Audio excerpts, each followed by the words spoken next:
اور اب ہم سے نہیں کھل رہا تو نتیجہ کیا نکلے گا کہ چابی میں تو دروازہ کھولنے کی صلاحیت موجود ہے، ہمیں چابی لگانی نہیں آ رہی۔ لہذا توجہ فرمائیے گا، نبی علیہ الصلوۃ والسلام کی زبان فیض ترجمان سے جو بھی دعائیں نکلیں یہ وہ دعائیں ہیں جو اللہ کی رحمتوں کے دروازوں کو کھلوا چکی ہیں۔ آج ہم وہی دعا مانگتے ہیں تو قبولیت کے آثار نہیں نظر آتے، حالانکہ وہی الفاظ ہوتے ہیں۔ فرق کہاں ہوا؟ کیفیات میں فرق ہوتا ہے۔ ہم اگر اس دعا کو نبی علیہ السلام کی کیفیت کا نمونہ اپنے اندر پیدا کرتے ہوئے مانگیں گے تو ہماری وہ دعا قبول ہو جائے گی۔ آج نبی علیہ السلام کی دعائیں تو مانگتے ہیں، مگر نبی علیہ السلام نے جس کیفیت کے ساتھ مانگی تھی وہ کیفیت کا نمونہ موجود نہیں ہے۔ وہ نمونہ اگر ہمارے اندر آ جائے، تھوڑا سا اس کا نمونہ آ جائے، وہ کامل تو آ ہی نہیں سکتا، جزوی طور پہ تھوڑا سا اس کیفیت کا نمونہ بھی ہمارے اندر ذرا آ گیا، رنگ آ گیا، اور اس کیفیات کے رنگ میں آ کر، ترنگ میں آ کر وہی الفاظ ہماری زبان سے نکل آئے، دیکھنا پھر اللہ کے ہاں کیسے دعائیں قبول ہوتی ہیں۔ تو دعا ہے کہ اللہ تعالیٰ ہماری دعاؤں کو قبول فرما لے۔ حدیث پاک میں آتے ہیں من لم یدع اللہ یغضب علیہ، کہ جو بندہ اللہ سے دعا نہیں مانگتا اللہ تعالیٰ اس بندے سے ناراض ہوتے ہیں کہ یہ بندہ مجھ سے مانگتا کیوں نہیں۔ اللہ سے مانگا کریں، دل کھول کے مانگا کریں۔ وہ ایک صاحب کہنے لگے جی اللہ تعالیٰ میری عمر آپ کو لگا دے۔ میں نے کہا اللہ تعالیٰ کے یہاں کوئی بجٹ کی کمی کا مسئلہ ہے؟ بھئی آپ کی لے گا تو مجھے لگائے گا۔ بھئی ویسے ہی دعا دو جی اللہ آپ کو برکت دے عمر میں، یہ کیا ہوا میری عمر آپ کو لگا دے۔ اور کئی عورتوں کو دیکھا اور جی بس میں تو صرف یہی مانگتی ہوں اللہ سے۔ بھئی کیوں کہہ رہی ہو کہ میں یہی مانگتی ہوں؟ یہی نہیں، ہم سبھی کچھ اللہ سے مانگتے ہیں۔ یہ کیا بات ہوئی جی میں صرف یہی مانگتی ہوں؟ نہیں، یہ غلطی ہوتی ہے۔ ہم چونکہ ہیں نا کمزور بندے، تو ہمارے اپنے ذہن میں ویسی باتیں آتی ہیں۔ اللہ تعالیٰ سے صرف یہی نہیں مانگنا، بلکہ اللہ تعالیٰ سے سبھی کچھ مانگنا ہے۔ یہی کچھ نہیں مانگنا بلکہ، ذرا اونچی آواز سے بولیے، یہی کچھ نہیں مانگنا بلکہ سبھی کچھ مانگنا ہے۔ ہم نے ہر چیز اللہ سے، ہیں جو بندے اس کے اللہ سے نہ مانگے تو کس کے پاس جا کے مانگے؟ اللہ اکبر کبیرہ، وہ مولا بڑا قریب ہے۔ ذرا توجہ فرمائیے گا، قرآن مجید میں علمی نکتہ طلباء کے لیے، قرآن مجید میں کئی سوال پوچھنے والوں نے پوچھے تو اللہ تعالیٰ نے ان سوالوں کو یسألونک کے لفظ کے ساتھ قرآن مجید میں نقل کروایا، اور پھر قل کے لفظ سے نبی علیہ السلام کی زبان فیض ترجمان سے جواب دلوایا۔ پورے قرآن مجید میں یہی ایک ترتیب چلی ہے۔ یسألونک عن الروح قل الروح من امر ربی، یسألونک عن الیتامی قل اصلاح لہم خیر، یسألونک عن الاہلہ قل ہی مواقیت للناس والحج، یسألونک عن المحیض قل هو اذن فاعتزلوا النساء فی المحیض۔ تو یہ ترتیب پورے قرآن پاک میں چلی سوائے ایک سوال کے، اور وہ سوال پوچھنے والوں نے ایسا پوچھا کہ اللہ تعالیٰ کو اس پر خوشی ہو گئی، اتنی خوشی ہوئی کہ اللہ نے اپنے محبوب کی زبان سے جواب دلوانے کی بجائے وہ قل کے لفظ کی دوری کو بھی پسند نہ کیا، خود اس کا جواب عطا فرما دیا۔ چنانچہ فرمایا اے میرے پیارے وَإِذَا سَأَلَكَ عِبَادِي عَنِّي، اور جب میرے بندے آپ سے میرے بارے میں پوچھیں فرمایا فَإِنِّي قریب، میں تو ان کے بہت قریب ہوں۔ جو مولا کل کا لفظ بھی درمیان میں برداشت نہیں فرماتا تو کتنا خوش ہوتا ہوگا جب بندے اس سے مانگتے ہوں گے۔ تو آج کی اس محفل میں خوب اللہ سے مانگیے اور پھر دیکھیے اللہ تعالیٰ کے یہاں قبولیت کے آثار کیسے آتے ہیں۔ آپ کھلی آنکھوں کے ساتھ اپنی دعاؤں کو قبول ہوتے دیکھیں گے اگر صحیح آداب کے ساتھ اور صحیح ترتیب کے ساتھ دعا کو مانگیں گے۔ اللہ تعالیٰ ہماری دعاؤں کو قبول فرمائے۔ اتنا کریم پروردگار ہے میرے بھائیوں کہ ماں اپنے بچھڑے بیٹے کا انتظار اتنا نہیں کرتی، ماں اپنے بچھڑے بیٹے کا انتظار اتنا نہیں کرتی جتنا اللہ رب العزت اپنے بگڑے بندے کا انتظار فرماتے۔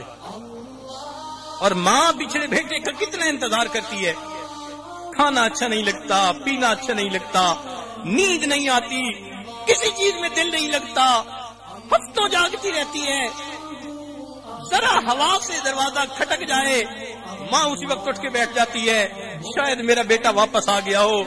ماں کو اگر بیٹے کا اتنا انتظار ہے تو پھر اس پروردگار کو اپنے بگڑے بندے کا کتنا انتظار ہوگا۔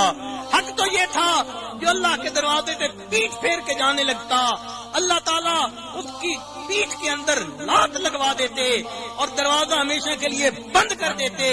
میرے بندے، میں نے دروازہ تیرے لیے بند کر دیا، مگر وہ پروردگار اتنا قریب ہے، اس پیٹھ پھیر کے جانے والے بندے سے فرماتے ہیں یا ایھا الانسان ما غرک بربک الکریم، او انسان تجھے تیرے کریم پروردگار سے کس نے دھوکے میں ڈال دیا، اس در کو چھوڑ کے جا رہا ہے۔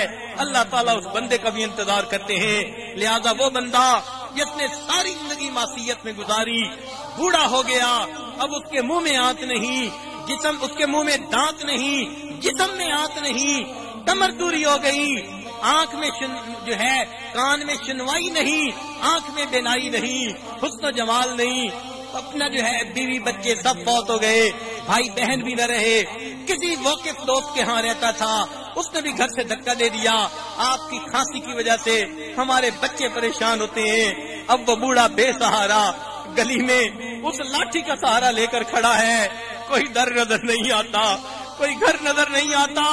اب اس بوڑھے کو احساس ہوا کاش میں نے اللہ سے دل لگایا ہوتا، میرا مولا مجھے بے سہارا نہ چھوڑتا۔ اگر وہ کانپتا ہوا ٹیڑھی کمر کے ساتھ اس اللہ کے گھر کی طرف جاتا ہے، اللہ تعالیٰ تانا نہیں دیتے، اور میرے بندے تجھے اب میرا گھر یاد آیا، تیرا مال کہاں گیا، جمال کہاں گیا، دنیا کے پیچھے جوتیاں چکھاتا پھرا، اس بڑھاپے میں تجھے میرا گھر یاد آیا، کیا میرے در پر لے کر آئے ہو؟ اللہ تعالیٰ یہ نہیں پوچھتے کیا لے کر آئے ہو، مولا اتنا پوچھتے ہیں میرے بندے مرنے سے پہلے میرے دروازے پر آئے، اتنا بتاؤ تم مجھ سے لینے کے لیے کیا آئے ہو۔ چنانچہ فرمایا اگر وہ بوڑھا بھی اللہ کے در پر آتا ہے وَإِنْ أَتَانِي يَمْشِي أَتَيْتُهُ هَرْوَلًا، اگر وہ اللہ کے در کی طرف چل کے آتا ہے، اللہ فرماتے ہیں اس بوڑھے کی طرف میری رحمت دوڑ کے جاتی ہے، میرا بندہ مجھ سے سلو کرنے کے لیے میری طرف آ رہا ہے۔ جس پروردگار کو اتنی خوشی ہوتی ہے اپنے بندوں کے آنے پر، کیوں نہ ہم مجھ پروردگار سے اپنے گناہوں کی معافی مانگیں اور دعائیں کریں، میرے مولا ہم پر رحمت فرما دیجئے۔ مولا اتنا کریم ہے، ہم آپ کا در چھوڑ کے کہیں نہیں جا سکتے، اے اللہ آج آپ کے در پر آئے بیٹھے ہیں، ہم آپ ہی کے سامنے دامن پھیلاتے ہیں، اللہ اس دامن کو بھر دیجئے، ہمیں کہیں اور جاتے ہوئے حیا آتی ہے۔ کسی شاعر نے اس کو عجیب الفاظ میں کہا، اس نے کہا تنگ دستی کے جو عالم میں گھبراتا ہوں، اے پروردگار تنگ دست ہوتا ہوں، دل گھبراتا ہے، خرچے پورے نہیں ہوتے، بچے روتے نظر آتے ہیں، ان کی تمنائیں خواہشات میں پوری کر نہیں سکتا، قرض لینے والے دروازے کھٹکھٹاتے ہیں، کاروبار چلتے نظر نہیں آتے، سارا دن بیٹھ بیٹھ کے واپس آتے ہیں، تنگ دستی کے جو عالم میں گھبراتا ہوں، پر درے غیر پہ جاتے ہوئے کتراتا ہوں۔ کوئی کہتا ہے فلاں دروازے پہ چلے جاؤ، اللہ میری غیرت گوارا نہیں کرتی، تنگ دستی کے جو عالم میں گھبراتا ہوں، پر درے غیر پہ جاتے ہوئے کتراتا ہوں، ہاتھ پھیلانے میں محتاج کو غیرت کیسی شرم آتی ہے کہ بندہ تیرا کہلاتا ہوں۔ اے اللہ بندے آپ کے کہلائیں، اور ہاتھ غیر کے سامنے پھیلائے، ہماری غیرت گوارا نہیں کرتی۔ آج آپ کے در پر بیٹھے ہیں، آپ ہی سے مانگیں گے، آپ ہی سے لیں گے۔ اللہ ہماری ماں اور باپ سے زیادہ آپ محبت کرنے والے ہیں، آپ یقیناً عطا فرمائیں گے۔ ہماری ہی غلطیاں، ہماری ہی کوتاہیاں جو آج تک ہماری دعائیں رد ہوتی رہی، اے اللہ ہمارے گناہوں کی نحوستیں ہیں۔ سچ بات ہے، یہ دعائیں پھٹے کپڑے کی طرح منہ پہ مار دی جاتی تو بھی ٹھیک تھا، مگر میرے مولا آج یہ گناہگار بندے آپ کے در پر حاضر ہیں، آپ مہربانی فرما دیجئے اور اپنے بندوں پر مہربان ہو جائیے، اٹھے ہاتھوں کو قبول کر لیجئے، دامن بھر دیجئے۔ میرے مولا آپ تو اتنے قریب ہیں کہ آپ نے حضرت موسیٰ علیہ السلام، ہارون علیہ السلام کو فرعون کی طرف بھیجا، ساتھ حکم بھی دے دیا، فقولا لہ قولا لینا۔ اے میرے دو پیغمبروں، فرعون کے ساتھ نرمی کی گفتگو کرنا۔ اے اللہ جو انا ربکم الاعلی کہتا تھا، خدائی کا دعویٰ کرتا تھا، آپ اس کے ساتھ بھی نرمی کا اشارہ فرما رہے ہیں، مگر یہاں تو آپ کے وہ بندے موجود ہیں جو روزانہ سجدے میں سر ڈال کر سبحان ربی الاعلی کے نعرے لگاتے ہیں۔ اے اللہ ان سبحان ربی الاعلی کہنے والوں کے آنسوؤں کو قبول کر لینا، ان کے سجدوں کو قبول کر لینا۔ اللہ اگر فرعون کے ساتھ آپ نرمی کا حکم فرماتے ہیں تو یہ تو آپ کے اپنے بندے ہیں، آپ کی وحدانیت کی گواہی دینے والے۔ اللہ ان کے بھی سجدوں کو قبول کر لیجئے اور ان کو ان کی امیدوں سے بڑھ کے عطا فرمائیے۔ اے رب کریم، اگر کوئی بندہ مندر سے نکل کے جہنم میں چلا جائے، اس پہ کوئی حسرت نہیں، حسرت تو اس پہ ہوگی جو اللہ کے گھر میں آیا اور یہاں توبہ قبول نہ ہوئی اور مسجد سے نکل کے جہنم میں ڈال دیا گیا۔ اے اللہ ہم آپ کے گھر سے نکل کے جہنم میں نہیں جانا چاہتے، میرے مولا بخش دیجئے، رب کریم رحمت فرما دیجئے۔ جب ہم اس طرح دعائیں مانگیں گے تو اللہ تعالی رحمت فرما دیں گے، ہماری دعاؤں کو قبول کریں گے۔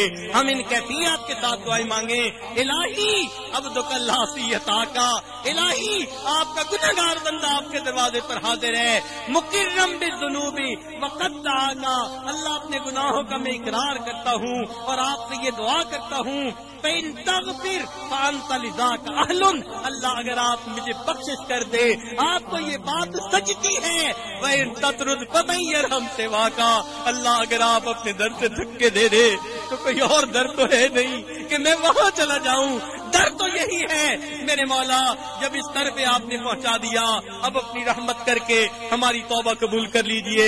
ذرا توجہ سے بات سنیے گا، قرآن مجید میں اللہ ان لوگوں کے بارے میں جنہوں نے کہا ید اللہ مغلولہ، اللہ کے ہاتھ تو بٹے ہوئے ہیں، ان کے بارے میں اللہ فرماتے ہیں کہ افلا یتوبون الی اللہ ویستغفرونہ، وہ تین میں سے تیسرا کہنے والے اور اللہ کے ہاتھوں کو بند کہنے والے اگر وہ بھی توبہ کر لیتے، استغفار کرتے، اللہ آپ فرماتے ہیں میں ان کی توبہ بھی قبول کر لیتا۔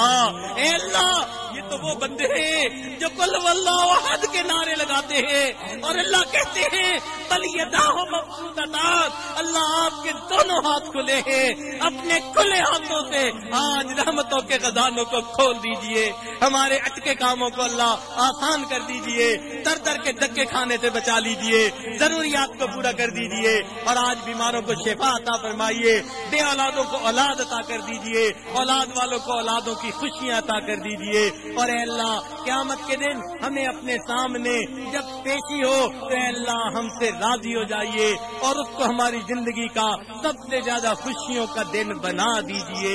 وآخر دعوانا ان الحمد للہ رب العالمین۔